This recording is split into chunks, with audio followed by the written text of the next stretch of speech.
Breaking news చూస్తున్నాం. ఇవాళ అకౌంట్లలోకి రైతు భరోసా డబ్బులు పడబోతున్నాయి. రూపాయలు 6,000 చొప్పున ఇటు రైతుల అకౌంట్లో మొదటి దశలో ఇటు 3,600 కోట్లు జమ కాబోతున్నాయి. మరో 20 రోజుల్లో 2,700 కోట్లు. ఆ తర్వాత మూడో దశలో 2,700 కోట్లు. మొత్తంగా 45 రోజుల్లో 9,000 కోట్లు ఇటు 70 లక్షల మంది రైతులకి ప్రయోజనం కాబోతున్నాయి.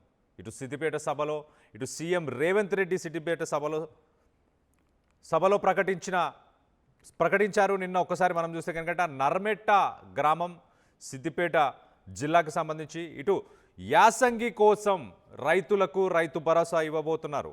ఇటు మొత్తంగా 9,000 కోట్లు, దాదాపు 1,50,00,000 ఎకరాలకు గాను ఇటు 70 లక్షల రైతులకు ఈ డబ్బులు ఇవ్వబోతున్నారు. 45 రోజుల లోపల ఈ 3 దశల్లో ఈ డబ్బులన్నింటినీ ఇటు రైతుల అకౌంట్లో వేయబోతున్నట్టు తెలుస్తుంది. మొదటగా ఇటు మార్చ్ 23న మనం చూస్తే కనుక 3,600 కోట్లు, అలాగే సెకండ్ ఫేజ్ మిడ్ ఏప్రిల్లో సెకండ్ ఫేజ్లో 2,700, అలాగే ఏప్రిల్ ఎండింగ్ లోపల మరొక 2,700 కోట్లని మొత్తానికైతే ఇటు రైతుల అకౌంట్లో జమ చేయబోతున్నారు. దీనికి సంబంధించి లేటెస్ట్ అప్డేట్ తీసుకునే ప్రయత్నం చేద్దాం. ఇటు మా ప్రతినిధి మధు కూడా రెడీగా ఉన్నారు. మధుతో మాట్లాడి తెలుసుకునే ప్రయత్నం చేద్దాం. మధు, చెప్పండి, సీఎం రేవంత్ రెడ్డి చెప్పినట్టు మొత్తంగా 45 రోజుల్లోనే ఈ కార్యక్రమం అంతా అవ్వబోతుందా?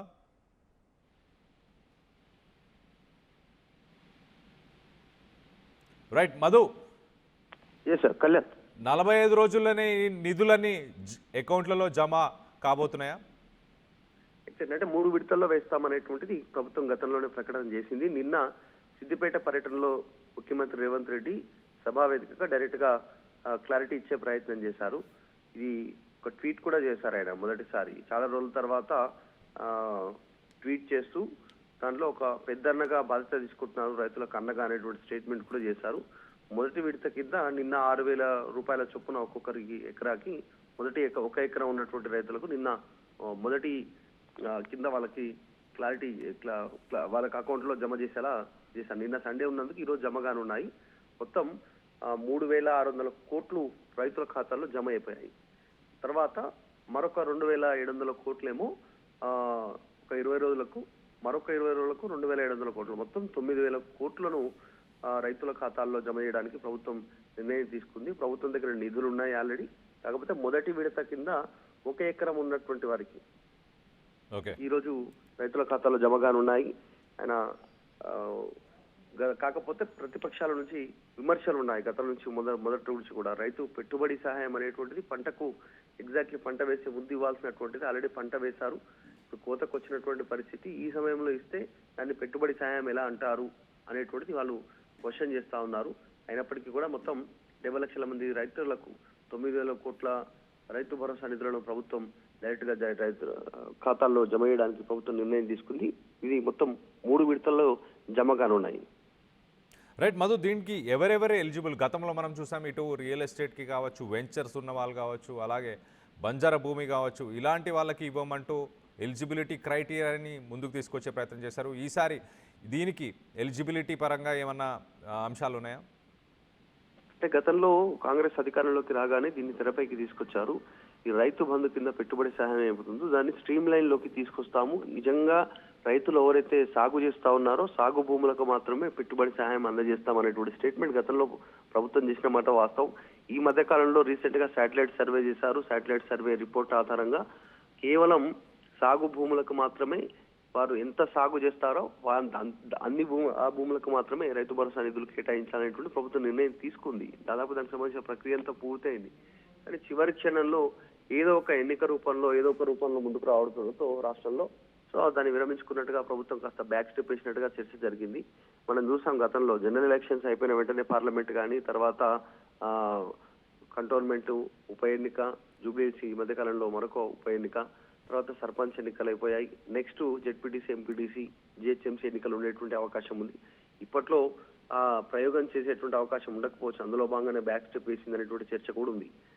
శాటిలైట్ సర్వే ద్వారా కేవలం ఇప్పుడు ఎగ్జాంపుల్ 10 ఎకరాల భూమి ఉండి అందులో కేవలం 2 నుంచి 3, 4 ఎకరాలు, 5 ఎకరాలు సాగు చేస్తే ఆ 4-5 ఎకరాలకు మాత్రమే పెట్టుబడి సహాయం అందించాలి. సాగు చేయని భూమికి పెట్టుబడి సాయం ఇవ్వద్దు అనేటువంటిది ప్రభుత్వం నిర్ణయం తీసుకుంది. తర్వాత గతంలో రియల్ ఎస్టేట్ భూములకి ప్లాట్లుగా అమ్ముడుపోయినటువంటి వాటికి కానీ గుట్టలు, చెలకలు, బీడు భూములు ఏవైతే ఉన్నాయో వాటికి సంబంధించినటువంటి విషయంలో కూడా కాస్త నిర్ణయం తీసుకుందాం అనుకున్నారు. కానీ చివరికి యథావిధిగా గతంలో బీఆర్ఎస్ హయాంలో ఏ రకంగా అయితే పెట్టుబడి సాయం అందించారో అదేవిధంగా కంటిన్యూ చేసే ప్రయత్నం అయితే చేస్తారు. ఈసారికి ఫ్యూచర్ లో ఎన్నికలు అయిపోయిన తర్వాత మాత్రం దీన్ని స్ట్రీమ్లైన్ చేయడానికి ప్రభుత్వం సిద్ధంగా అయితే ఉంది. కాకపోతే నిన్న ముఖ్యమంత్రి స్టేట్మెంట్ చేశారు, రైతులకు అండగా ఈ నిర్ణయం తీసుకుంటున్నాను, రైతు ప్రభుత్వం కింద మాది ఖచ్చితంగా పనిచేస్తున్నటువంటి స్టేట్మెంట్ అయితే చేశారు. రైట్. నిన్న నర్మెట్ట గ్రామం సిద్దిపేట జిల్లాలో సీఎం రేవంత్ రెడ్డి ఏం మాట్లాడారో ఒక్కసారి ఆయన మాటలను వినే ప్రయత్నం చేద్దాం.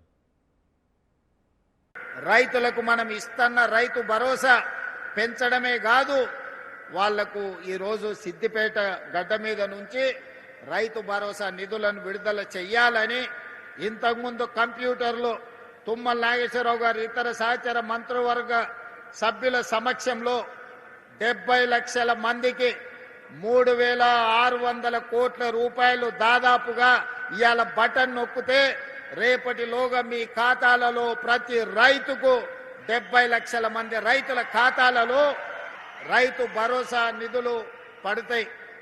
అదేవిధంగా ఇంకా మిగిలిన 5,400 కోట్ల రూపాయలు 20 రోజుల్లో ఇంకొక 2,700 కోట్లు, అక్కడి నుంచి ఇంకొక 20 రోజుల్లో ఇంకో 2,700 కోట్లు, దాదాపుగా ఇవాళ మార్చి 22 తారీఖు నాడు మనం ఉన్నాం. 45 రోజుల్లో 9,000 కోట్ల రూపాయల రైతు భరోసా 70 లక్షల రైతుల ఖాతాలలో వేసి రైతుల కళ్ళల్లో ఆనందం చూడాలి. ఈ ప్రగతి ప్రణాళికలో రైతుల సంక్షేమం కోసం పనిచేయాలని మా ప్రభుత్వం దీక్ష భూని ఈనాడు సిద్దిపేట జిల్లాకు వచ్చి ఈ కార్యక్రమాన్ని ప్రారంభించుకున్నాం. రైతులకు మనం ఇస్తున్న రైతు భరోసా పెంచడమే కాదు, వాళ్లకు ఈరోజు సిద్దిపేట గడ్డ మీద నుంచి రైతు భరోసా నిధులను విడుదల చెయ్యాలని ఇంతకుముందు కంప్యూటర్లో తుమ్మల నాగేశ్వరరావు గారు ఇతర సహచర మంత్రివర్గ సభ్యుల సమక్షంలో 70 లక్షల మందికి 3,600 కోట్ల రూపాయలు దాదాపుగా ఇవాళ బటన్ నొక్కితే రేపటిలోగా మీ ఖాతాలలో ప్రతి రైతుకు 70 లక్షల మంది రైతుల ఖాతాలలో రైతు భరోసా నిధులు పడతాయి. అదేవిధంగా ఇంకా మిగిలిన 5,400 కోట్ల రూపాయలు 20 రోజుల్లో ఇంకొక 2,700 కోట్లు, అక్కడి నుంచి ఇంకొక 20 రోజుల్లో ఇంకో 2,700 కోట్లు, దాదాపుగా ఇవాళ మార్చి 22 తారీఖు నాడు మనం ఉన్నాం. 45 రోజుల్లో 9,000 కోట్ల రూపాయల రైతు భరోసా 70 లక్షల రైతుల ఖాతాలలో వేసి రైతుల కళ్ళల్లో ఆనందం చూడాలి. ఈ ప్రగతి ప్రణాళికలో రైతుల సంక్షేమం కోసం పనిచేయాలని మా ప్రభుత్వం దీక్ష భూని ఈనాడు సిద్దిపేట జిల్లాకు వచ్చి మొత్తం మీద ఇటు సీఎం రేవంత్ రెడ్డి నర్మేట గ్రామం సిద్దిపేటలో ఆయన రైతు భరోసా గురించి చెప్పాడు. 3 దశల్లో ఒక బటన్ నొక్కగానే మొత్తంగా 9,000 కోట్ల డబ్బు 70 లక్షల రైతుల అకౌంట్లో పడబోతుంది 3 దశల్లో అంటూ చెప్పుకొచ్చే ప్రయత్నం చేశారు. మొదటగా ఇటు మార్చి 23న 3,600 కోట్లు, దాని తర్వాత 20 రోజుల పరిమితిలోనే ఇటు 2,700 కోట్లు, మరొక 20 రోజుల పరిమితిలోనే ఇటు 2,700 కోట్లు, మొత్తంగా ఇటు 9,000 కోట్ల డబ్బుని ఇటు రైతుల అకౌంట్లో 45 రోజుల్లోనే జమ చేయబోతున్నాం అంటూ చెప్పుకొచ్చే ప్రయత్నం చేశాడు. దీనికి సంబంధించి మరింత అప్డేట్ తీసుకునే ప్రయత్నం చేద్దాం. ఇటు మా ప్రతినిధి మధు ఉన్నారు, మధుతో మాట్లాడి తెలుసుకునే ప్రయత్నం చేద్దాం. మధు, ఇటు ప్రతిపక్షాలు కానీ ఇటు రైతు సంఘాలు కానీ ఎలాంటి డిమాండ్లు ముందుకు తీసుకొచ్చే ప్రయత్నం చేస్తున్నాయి? సమయానికి ఇవ్వాలి అంటూ కోరుతున్నారా, లేకపోతే దాన్ని ఏమన్నా ఇంక్రీజ్ చేయాలని కోరుతున్నారా? వాళ్ళ డిమాండ్స్ ఏమున్నాయి? గతంలో కాంగ్రెస్ 15,000 2 విడతల వారీగా ఎకరాకి ఇస్తామనేటువంటి స్టేట్మెంట్ చేశారు. దాన్ని ఇంప్లిమెంట్ చేయాలనేటువంటి డిమాండ్ గత కొంతకాలంగా చేశారు. ఇప్పుడు మాట్లాడట్లేదు. కానీ ప్రస్తుతం పెట్టుబడి సహాయం కేవలం ఎన్నికల కోసం మాత్రమే దాన్ని ఉపయోగించుకుంటుంది కాంగ్రెస్ పార్టీ. దాన్ని ఎన్నికల బంధుగా మార్చింది అనేటువంటి స్టేట్మెంట్ మాత్రం చేస్తా ఉన్నారు. కేవలం ఎన్నికల సమయంలో ఈ స్టేట్మెంట్ చేయడం, వారికి చెప్పడం, రైతులను ఆకర్షించేలా చేయడం, ఓట్లు వేసుకున్న తర్వాత దాన్ని మర్చిపోవడం, వాళ్ళకు అనుకూలంగా ఉన్నటువంటి సమయంలో మాత్రం పెట్టుబడి సాయం అందించడం అనేటువంటిది కరెక్ట్ కాదు. అనేటువంటి డిమాండ్ ఉంది. రైతు సంఘాలకు సంబంధించి కూడా పెట్టుబడి సహాయం అనేది ఎగ్జాక్ట్లీ పంట సాగు చేసేటువంటి ఉంటుంది, అంటే నేల దున్ని విత్తనాలు వేసేటువంటి సమయానికి అంటే ముందుగానే పెట్టుబడి సహాయం అందిస్తే ఎరువులు కొనుక్కోవడానికో ఇంకా ఇతరత్రకు సంబంధించిన పరికరాలు కొనుక్కోవడానికో పెట్టుబడి సహాయానికి ఉపయోగకరంగా ఉంటుంది. ఆ రకంగా పెట్టుబడి సహాయం అందించాలి. కానీ ఎందుకు డిలే జరుగుతా ఉంది? పెట్టుబడి సహాయం అంటే పంట వేసి చేతికి వచ్చిన తర్వాత ఇచ్చేది పెట్టుబడి సహాయం కింద దాన్ని ఎట్లా చూడాల్సి ఉంటుంది, అది కాదు కదా అనేటువంటి దీని పూర్తి స్థాయిలో దీనికి సంబంధించినటువంటి దాని పర్యవసానమే మారిపోతా ఉంది. అట్లా ఉండొద్దు అనేటువంటి డిమాండ్ ఉన్నాయి.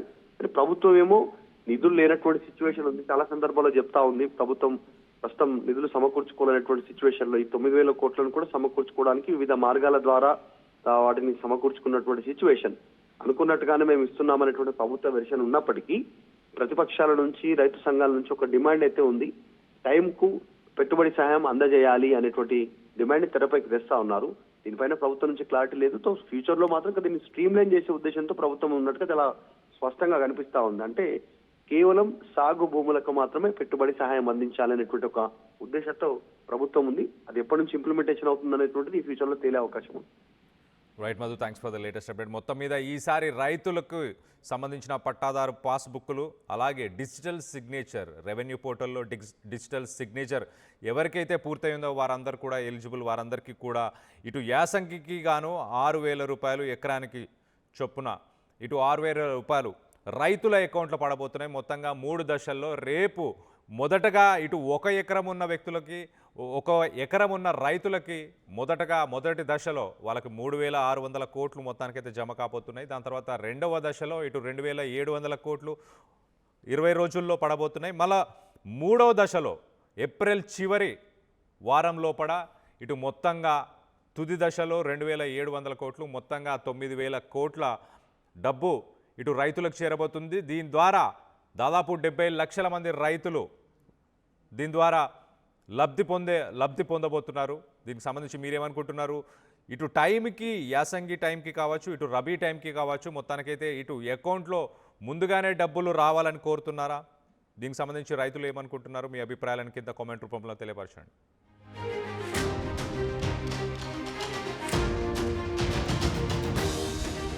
అసలైన తొలి వెలుగు. ఫాలో వాట్సాప్ @తొలి వెలుగు official.